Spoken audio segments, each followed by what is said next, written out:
Hello, everyone, and welcome to e-commerce growth show. We needed to do a bit of tweaking here, and we've changed the platform completely in a few minutes. I'm here with Jeffrey MacIntyre. Thanks a lot, Jeffrey, for joining me today. Right on, absolutely, Valentin. I feel like in moving to StreamYard, we have grown on the growth show. Yeah, so let me give our audience a bit of background about yourself, and then we can get it started. So Jeffrey is an independent content-focused strategy consultant and avowed information science is obsessive. Jeffrey works at the crossroads of product development, user experience, and information sciences. His byline has appeared in Wired, the New York Times, among many other publications. Jeffrey is also a founding member of the Consortium of Personalization Professionals. He has spoken and workshopped widely at conferences in North America and Europe. His clients include the American Museum of Natural History, Best Buy, Centers for Disease Control and Prevention, Condé Nast, the Consumer Reports, JP Morgan Chase, Vimeo, and Yahoo. So, Jeffrey, thanks a lot for joining us today. Yeah, absolutely, Valentin. It's a pleasure to be here. So the topics, to give our audience a bit of expectations, the first topic would be why customer value optimization is an upgrade of conversion rate optimization, improving user experience with a pinpoint focus on behavioral cohorts with the help of OmniConvert Reveal, and automation, customization, and personalization tactics, a successful mix of user flow recipes. So before getting started, Jeffrey, can you please tell our audience how you've got into the space of personalization at the very beginning? Yeah, it's been a really interesting journey, and one that I could not have foretold. I've been in user experience design and product development and content for about 20 years now. So since the first web boom, and about 5 years ago, I had a run of clients. I've been an independent strategist and consultant for the bulk of that time. I had a run of clients that wanted to do work in hardware, software, internal apps, external go-to-market activations, all kinds of different initiatives that all involve dynamic content, product recommendations, in-app notifications, recommenders, all kinds of different components of what we consider personalized experience. And I realized that there was just a tremendous amount of white space, if you will, that there's a lot of really crucial problems that have not been solved in personalization, and yet the tools are here. And they're actually, in many regards, quite inexpensive, if not on the freemium side of things. So I've been very excited with Bucket Studio in the last 5 years to begin working on problems where organizations have grown from testing and experience optimization, and they're ready to take that next step and productionalize a lot of their experiments as automations, customizations, or personalizations. And so I work with a large sort of swath of organization, from Fortune 50 to startups. It's just a really exciting intersection to be at, because I think the work of personalization can be very daunting, but I think that the returns can also be very eye-popping. And it's a nice way, I think that's how we met, in fact, when I started learning about customer value optimization, is, to me, what CVO is delivering is kind of an upgrade on CRO. Yep. That totally makes sense. So Jeffrey, if you are to look at the current landscape, on one end we have companies which are aware about personalization, and they can't make it happen because there's a myriad of techniques and methodologies, and they are still looking at third-party data to tweak only the website experience. On the other end, we have unaware companies which can't really make it happen, and there are some players which are really benefiting from using the technology so that they are relevant across all the customer experience. What do you think is the main let's say barrier for companies willing to use personalization in their efforts? It's actually a series of small and medium-sized barriers that comprise what I call the personalization gap. And the personalization gap is, a sense of where your organization is at versus where you see certain, cherished business to consumer propositions like Amazon, Spotify, Netflix, and you think we don't have that kind of resource level. We don't have necessarily that talent or tech. How could we get there? It's people who've been previously burned by trying to get into personalization with a big bang approach, where they think we're going to refactor the whole product catalog. We're going to go into recommenders and notifications and one-to-one personalization. And so those folks feel somewhat gun-shy about proceeding into personalized experiences. And then there's those who sort of circle the drain, around tactical experimentation. And CRO is an amazing field. I learned a tremendous amount from it, but it is very tactical in nature. And I think that personalization really does require a strategic level of focus. And again, I'm a sucker for substance, and that's what CVO provides. It provides strategic focus for organizations that can't necessarily figure out, well, what segment are we trying to super serve here and to personalize? And I think that the best personalized experiences are those that have been built iteratively over time, because while you're training your user to habituate to these interactions and these automations, you're also training your own staff and management to understand how to create these recipes and how to deliver end user benefit as well as business benefit.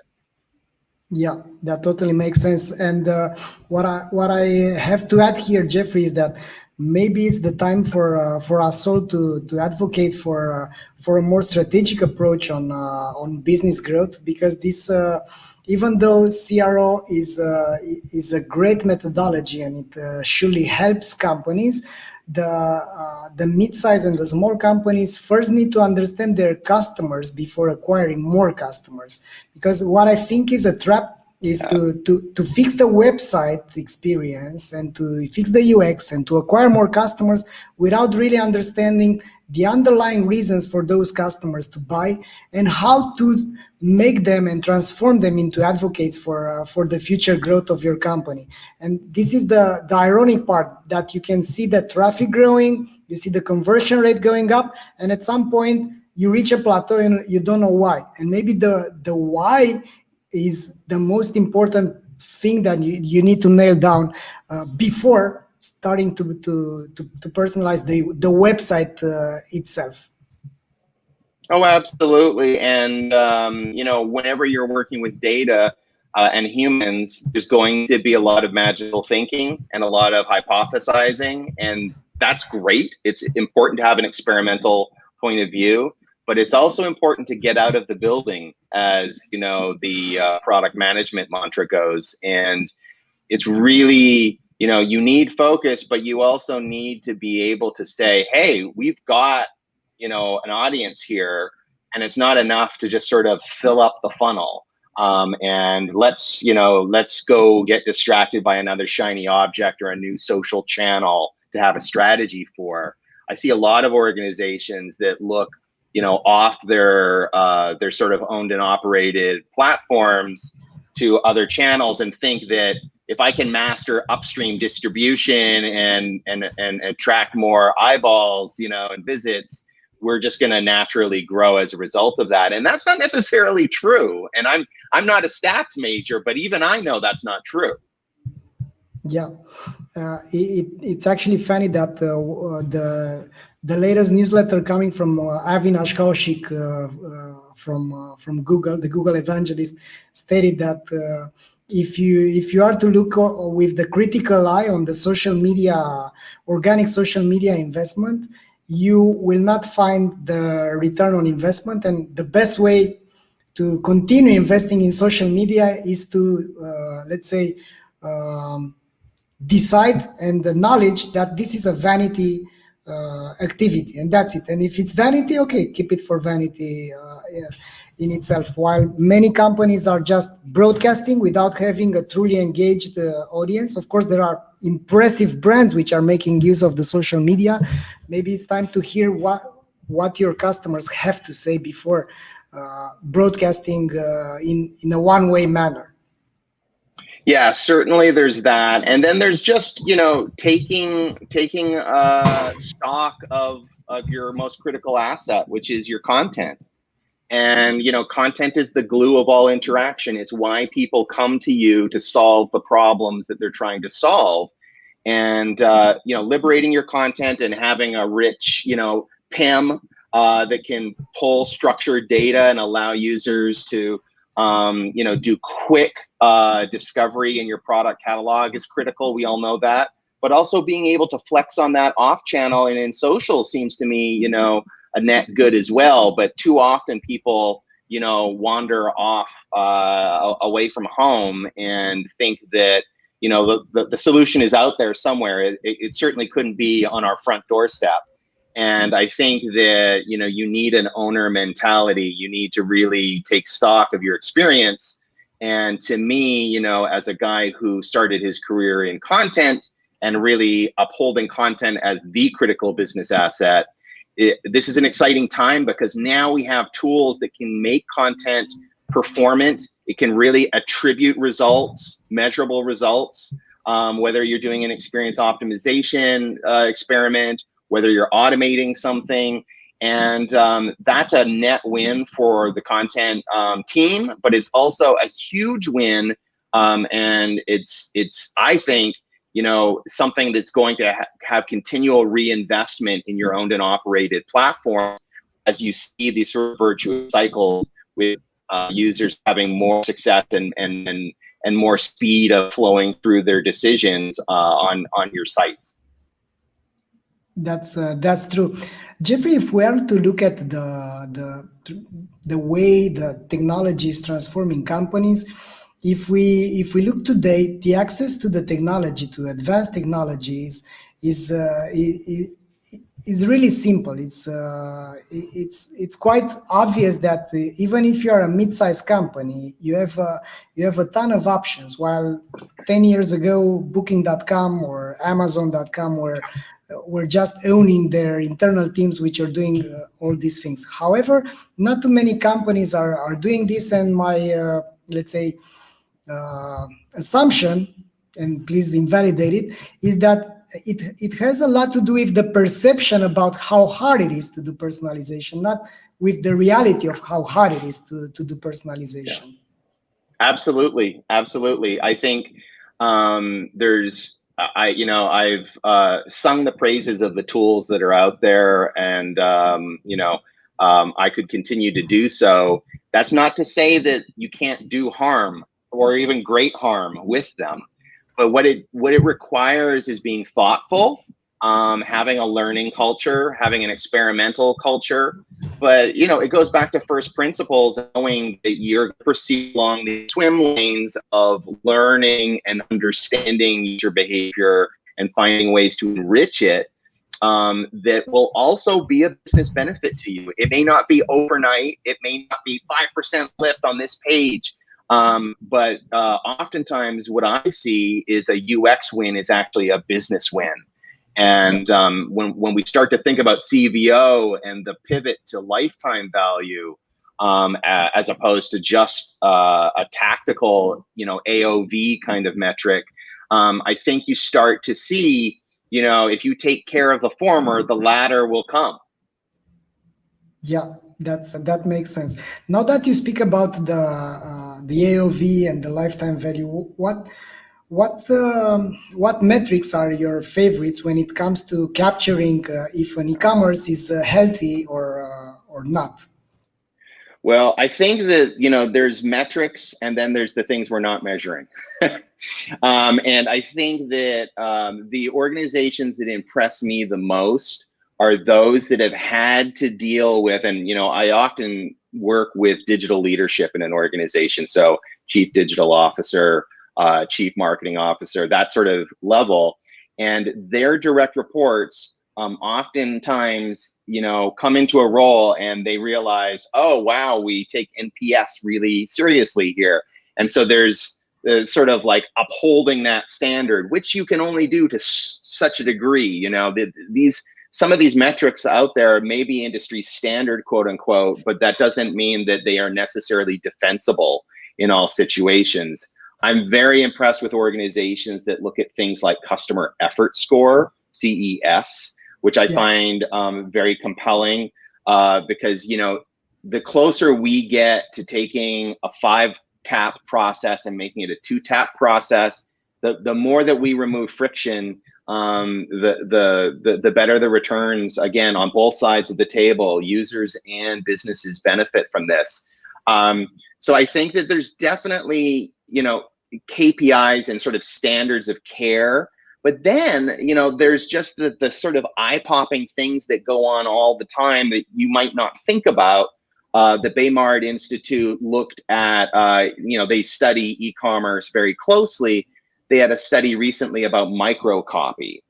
And they looked and said that something like 58% of e-commerce sites globally do not include a reason or an explanation in microcopy for why an e-commerce provider is asking for your phone number.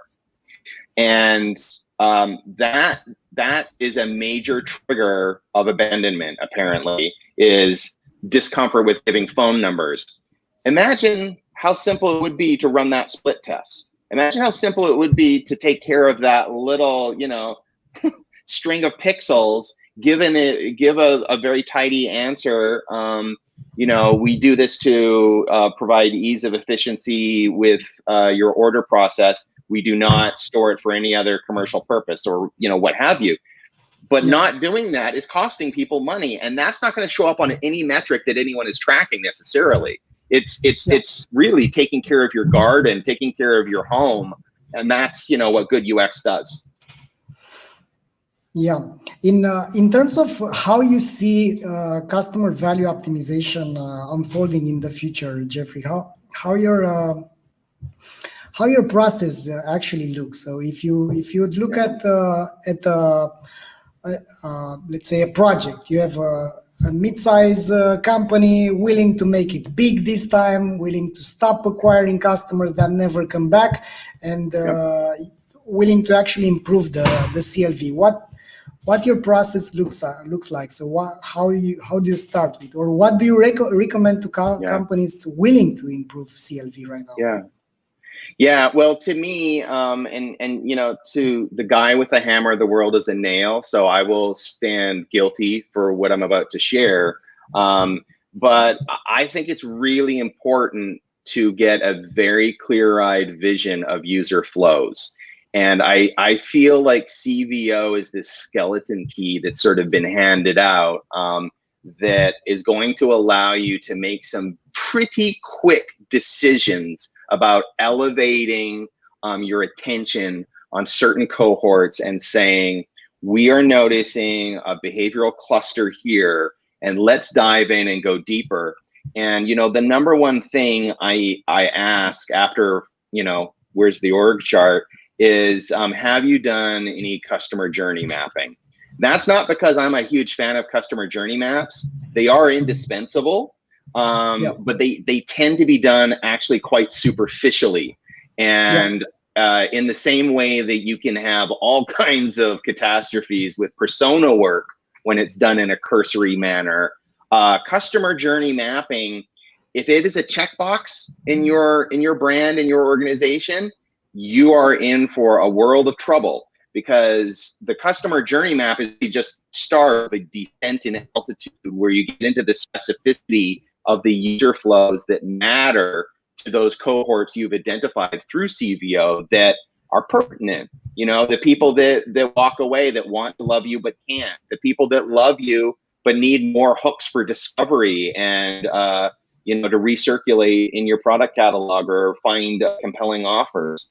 And I feel like, again, focus is so overlooked as a value add, and it's a nice feature of how you've sort of situated CVO through the reveal product. It just gives that day one focus. And that's the whole goal with personalization, is to not overthink it and do what I call progressive personalization, where you're sort of marching thoughtfully forward and productionalizing what works, but not overthinking it, not trying to solve for every segment, every cohort, on day one, but instead make these probes into the high value audiences, understand their behavior at a deeper level of detail than your customer journey map probably does, and then create experiments and custom personalized or automated user flows from there. Yeah, in terms of these flows, do you think this could be made without people from various departments? Because we have my sensation is that on one end we have an organization, but when you go and when you start working with the marketing teams, or when you start working with the customer service teams, they seem that they are worlds apart. So they have all these silos, and they, instead of having a flow of the customer and measuring and understanding the total customer experience and understanding where is this let's say affected by lack of consistency, they keep on looking at the KPIs which are on their end. So the larger the company, the more they are somehow hypnotized about their own things, like time to first response, time to resolution. That's it. I've made my job, 9 to 7, 9 to 5, whatever. So it's done. So they are not communicating to each other. And the question is that in these customer journey mapping sessions, do you also invite people from various departments? What was your experience so far? Well, it's interesting because every organization is somewhat different, and you do need to respect the old adage. I believe it was from Michael Porter. It was from some much more esteemed strategy consultant than myself, which is that culture eats strategy for breakfast. Yep. So you need to know that if you have a consensus-based organizational culture, that means you need to have customer journey mapping that really articulates key differences and sort of reconciles them between how marketing looks at the world and how product looks at the world. And that those audience segments need to be in a one-to-one sort of parity position. That those funnel stages need to be understood and clearly defined. And it might be that there's a marketing trigger as well as a product trigger or equivalent interaction. But I think, it's all well and good to talk about this and sort of suggest, like, well, if we could all come together, we could all just, paint the perfect picture, and that map will then eliminate everything. I actually don't believe that. I'm much too pragmatic and maybe a touch too cynical. I've been doing strategy work for a long time. And I think what's important is getting the mapping down to some depth and detail that you can execute and start to show early returns, and course correct and tune accordingly. I'll give you an example from a client that, historically has been a culture of really consensus. And they had a key page in which they would, come to unregistered users and say, hey, would you like to know more about us? Would you like to have a relationship with us? And then offered, here are the different tiers of membership you could have. And even in just oversupplying the number of options for that user to think about, they were diluting the efficacy of that click-through rate and that conversion. And it wasn't necessarily apparent to them because, the different business units had their vested interests. And if you think about Ben Edwards from Stratechery, the blog, he always talks about follow the incentives. When you see an organization that's sort of in trouble, you look at the stovepipes inside of it to understand why these internal rivalries actually end up shipping the org chart rather than shipping a good customer experience. And so that's what you see in a lot of these cases.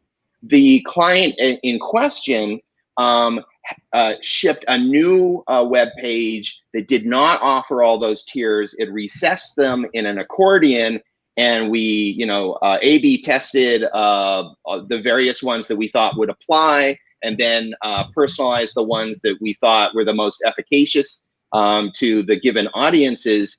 And they've seen a just shy of $1 million mark return on lifetime value that's annualized, and that was just for one page in mobile.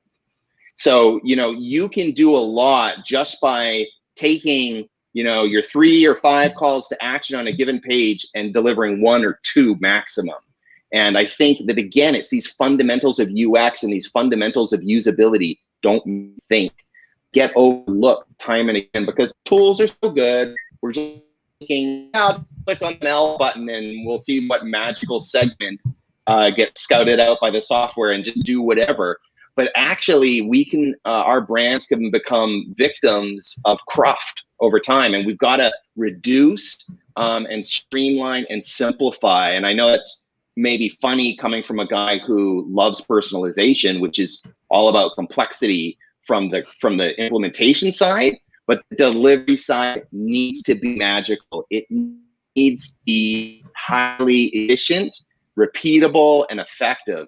And that's the sort of the joy of doing that kind of work. And you need a customer app that is a kumbaya that everyone in every field marketing office agrees with. You just need that starting point, and that will draw more consensus and more engagement when they see the results. Yeah. An interesting aspect here, Jeffrey, is that we have this let's say inclination. So you and me we are both data geeks, and we are looking at everything, and all this let's say analysis paralysis leads to generating too many things. And I've seen at some point that it's overwhelming to speak with guys like us. And the question is, how do you calibrate, and how do you identify the level of complexity that you need to transmit to execs or to e-commerce managers or owners, so that it's comprehensive for them? And what are your tips around them to understand this complex game of personalization? Well, it really, I hate to take an easy out and say it depends, but it depends. Most of my business is word of mouth. So people who are actively trying to solve a problem in connected experience they'll come to me for that express challenge. So I provide outlets like my newsletter Bucket List, which is really a deep dive into playbooks, into tactics, into structural and semantic approaches to designing for personalization. Now, your average executive is going to have zero appetite for that. This is really for their direct reports and their reports on an executional basis. The reason I share that information is, to me, I'm looking to deepen myself and learn from contrarians that want to tell me I'm wrong, and I'm very wrong very often. So I'm happy to sort of refine my learnings. Secondly, there's just not enough information sharing happening. And I think, or at least there's not enough what I would consider practitioner level information sharing and community happening. So I hope to make more of a stab at solving that problem in the future. But back to your question about level of information and level of data, I think really is a kind of, it's something where you have to sort of understand the people you're working with and what is their level of comfort, and what is their perspective. And so I often talk about personalization as this land of fantasy and fear. There's the fear that I could ruin my brand. I can make a legal, ethical misstep. I could have business logic misfire and send the spring promotion in the heart of the winter time, or what have you. But then there's the fantasy, which is, oh wow, I could just buy some software and we can, auto magically change everything and get this across the board 20% lift. Neither of those are true, but you need to be able to walk that talk with a client partner to the level of depth and detail that's important to them. And so with e-commerce, I think that there's oftentimes a lot of consideration for, tap to product detail and certain kinds of metrics that are meaningful to them. And as a UX person, I want to look at what are the representative templates and screens that occupy and sort of compose that metric. And then, we start to probe in deeper and say, well, why don't we consider that there may be some reasons why you're getting drop off here, and let's try a three tap process rather than a 6 tap or something of that nature. Yeah. Jeffrey, when is the right time to start doing personalization from your perspective? What is the event? What is the moment? When do you think it's is the right moment to start doing customer value optimization, which can include or can not include personalization at the beginning, right? So at some moment is the research only which is required. Yep. Really, if you have been doing experience optimization, or if you have a test and learn program, if you are interested, even if you're not doing experience or conversion rate optimization, but you're doing performance testing, or you have another kind of sort of specialty domain that you're pursuing in the bid to make things faster, more efficient, and robust, you are probably already overlooking wins you could have through personalization. And for me, I can work with businesses that are very small and modest and start to automate certain interactions that will pay for the entire assignment that they brought me in for. And I've done that in the past. And that could be done on something as simple as Mailchimp. It doesn't have to be this sort of globe-trotting kind of world-beating kind of vision of personalization. It could be just as simple as identifying a few key moments of value that you're going to super serve on, or you're going to sort of measure them more closely and then optimize from there. So I look at personalization on a spectrum of activity that, honestly, if you have any investment in data, if you have any desire to have a competitive moat, if you are looking to do more with your audience, these are all natural reasons to begin to look at personalization. But I don't fault people for not taking that next step, because the solution provider community is tiny, and I can count, on a couple of hands the folks out there that are independent, that have the expertise, that have done this. But secondly, I think the CRO tribe, hasn't necessarily taken that next step up in terms of strategy either. And I'm hoping that CVO is going to kind of open the door and encourage a lot more CROs to look at things like personalization with a different view on it, and a bit more of a pragmatic view on it. Yeah. Jeffrey, now that you've touched the subject of the CRO tribe, on one end, if we look at this category which is growing, the customer value optimization. On one end, we have the e-commerce consultants, which kind of understand the unique economics of the e-commerce and understand that the lifetime value should be improved. On the other hand, we have the big management consultants like the McKinseys, which are charging tons of money for their hours, and they are, let's say, going through mid-sized companies and lower so that they can democratize their methodologies and processes. On the other end, we have the data analytics tribe and the CRO tribe.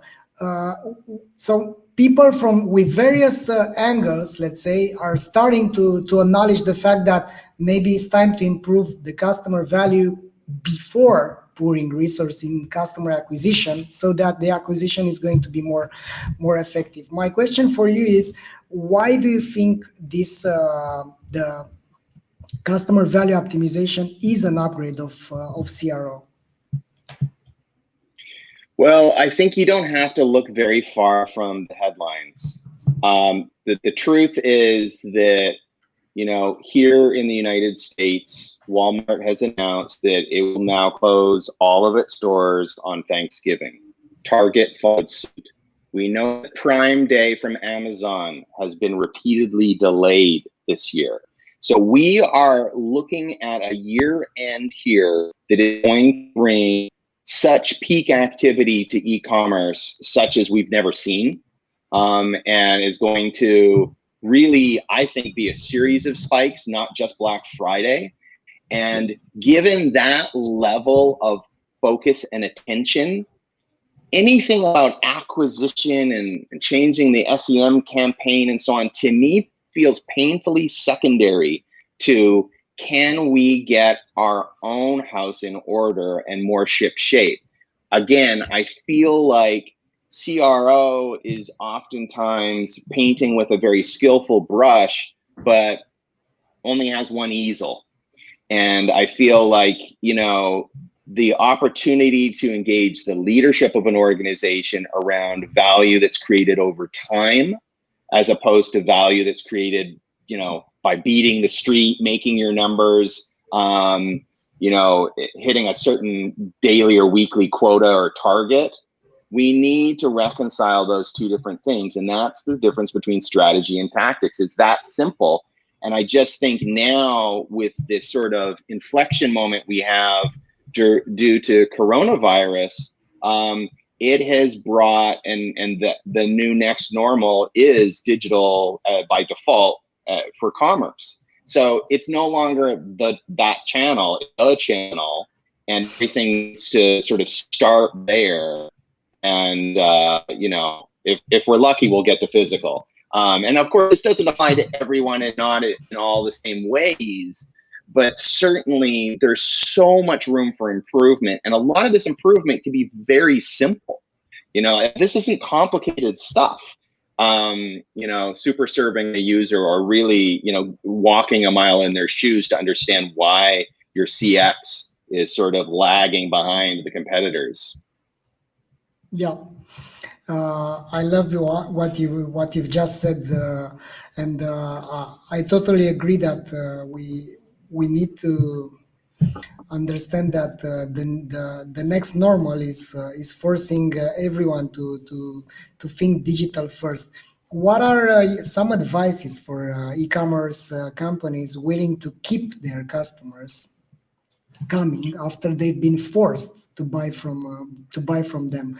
We have this opportunity to look at Reveal, and we've seen that it was a huge spike in April, May, and it started to go from June, and the cohorts that they've managed to acquire then are not there anymore. So maybe their initial stickiness rate is way lower than it used to be, even though they've acquired a ton of new customers. So my question for you is, how do you advise them in order to keep those customers coming back? Yeah, that's a great question. And I think, again, pragmatism rules. So understand the product categories you're playing in. If you are a seasonal purchase, your business is going to still be seasonal. Just because the world is upside down does not mean that seasons do no longer apply. We're seeing right now in the US, I've been gearing up for some family camping trips, and it's very hard. The federal and state parks are being loved to death, arguably, which is a good thing, but not so good. And meanwhile, inventory levels are very low. Now, could REI and the other companies at the enterprise level have replenished their inventory for this? No, of course not. There's no way, with the international supply chain crippled, that you could act and be decisive. And we're only going to hear the 2020 stories of, wow, it was amazing what Starbucks did. Starbucks did that because they had tremendous multi-year assistance by Boston Consulting Group standing up their personalization and loyalty and retention programs. So I don't want to call out heroes and villains, but I would say that, you have to understand where in your product catalog, what is meaningful for sort of recurring purchase and what's meaningful for more seasonal and what's a, sort of generational kind of purchase or an appliance. It just really depends, which I hate, because it's such an out of an answer, but I think this comes back to that content again, and knowing where you live. And from there, optimizing the place that you should be, what your ideal customer profile tells you about when they want to be reached, how they want to be reached, what offers and promotions they're open to. And, you might have an opportunity to sway them a little bit with a superior customer experience, but ultimately gravity always wins. And I think it's important not to sort of change your stripes just because there's this huge tilt with e-commerce, but any sort of invest in data and more thoughtful approaches to data is going to be a benefit.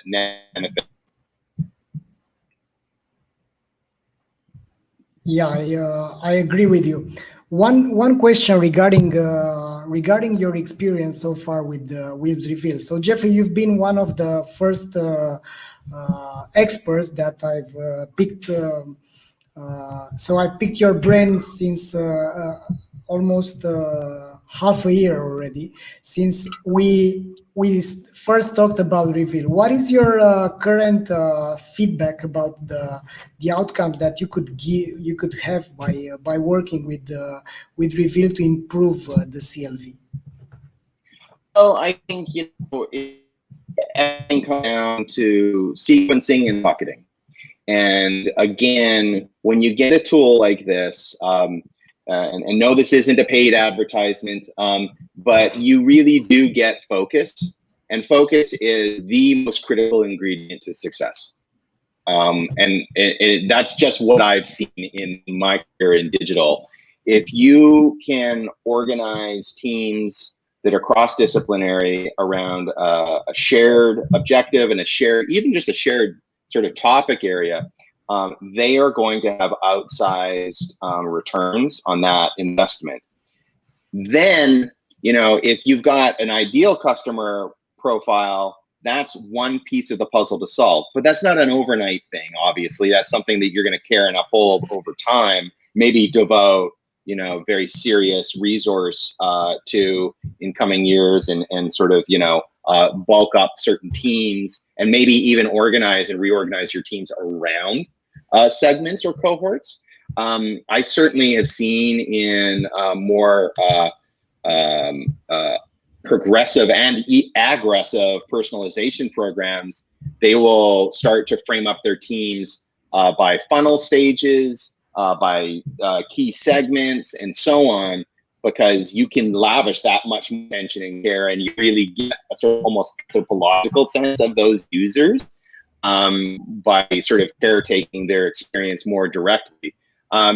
So I wouldn't say that there's a thing that we recommend for Reveal. I think it's, by virtue of the focus that it provides, and I think, that the price point doesn't hurt, Valentine. This I should mention is mid 2020, if anyone's watching this in the future. But I think that it's just great stuff, and interesting to see what people do with it in terms of focus and then sequencing of activities. Yeah. So Jeffrey, now that we are getting close to the end of this episode, can you tell us what excites you at this moment, right? So because we have this, we are bombarded with all these news about the future, about the pandemic, about the new normal and whatever. So what's exciting for you based on the experience that you're having right now? The upside. I kind of feel like there's something about this time that is hopeful, despite all of the challenges, the economic, personal, and psychological and emotional wreckage. There's the germ of something hopeful, and to me, that is also focus, and taking stock on, you know, what you have, how to best care for it, how to best interact with your team, how to, you know, have more high quality learning environments if you have children or if you're a student. There is a certain element to me that feels like a long overdue reckoning with our digital self and how we're sort of acting, and the time that we spend online and making that time well spent. And I think e-commerce has a really important role here in terms of trust, in terms of reliability, and they have been leaders in personalization technology. They have been leaders in simplifying user experiences and user interfaces. And I feel like we've got this period of time where there is a renewed attention and commitment to getting those fundamentals right. And, you know, I already said, I think the tools out there are great. It's just putting them to sensible, coherent, and consistent use. And I think that's craft. And, you know, for me and my tribe, that's what we get up and get excited about every day. Perfect. So where can people find you, Jeffrey, if they want to follow you or get in touch with you? Sure. I write a occasional newsletter on my adventures in connected experience. It has a lot of anonymous client anecdotes and sort of questions that I'm trying to answer with my partners, colleagues, and clients. And it's called Bucket List, and you can find it at subscribe.bucket.studio. You can obviously visit my website, bucket.studio. I'm at Jeff MacIntyre on Twitter, or at This Is Bucket on Twitter, and I'm terribly active on Twitter, although I try not to be. And I think those would be the high points. Perfect. So, Jeffrey, thanks a lot for being today with us. May we hear each other good news in the near future. And for you that you've watched, tell us what you think about it. Add your comments over here, and let's hear each other and let's see each other next Thursday at 3 p.m. UK time. That being said, all the best from Bucharest. Bye, Jeffrey. Thank you so much, Valentin, and thank you to everyone for checking this out. Talk to you soon.